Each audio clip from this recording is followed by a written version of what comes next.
ద్వాపరయుగంలో మధుర నగరం కంసుడి క్రూర పాలనలో నలిగిపోయింది. తన అధికారమే అతనికి దేవుడు. తన తండ్రినే జైల్లో పెట్టాడు.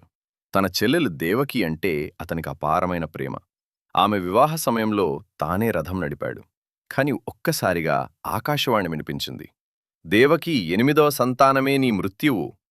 భయంతో కంసుడు పిచ్చివాడిలా మారిపోయాడు. తన ప్రాణాల కోసం ఏ పాపానికైనా సిద్ధపడ్డాడు.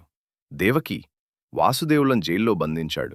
7 పసికందులను నిర్దయగా హతమార్చాడు. చివరకు శ్రావణాష్టమి అర్ధరాత్రి ఉరుములు మెరుపుల మధ్య కోటి సూర్యుల కాంతితో కృష్ణుడు జన్మించాడు. అదే క్షణంలో సంకెళ్ళు తెగిపోయాయి. తలుపులు తెరుచుకున్నాయి. దైవస్వరం వినిపించింది. గోకులానికి తీసుకెళ్ళు. వాసుదేవుడు యమునను దాటి ఆదిశేషుడి రక్షణతో గోకులం చేరాడు. కృష్ణుడు సురక్షితంగా పెరగడం మొదలైంది. లోకరక్షకుడి మహాప్రయాణం అలా ప్రారంభమైంది. పూర్తి ఎపిసోడ్ కోసం అనగనగా ఏఐ ఛానల్ చూడండి. వీడియోకి లైక్ చేసి సబ్స్క్రైబ్ చేయండి.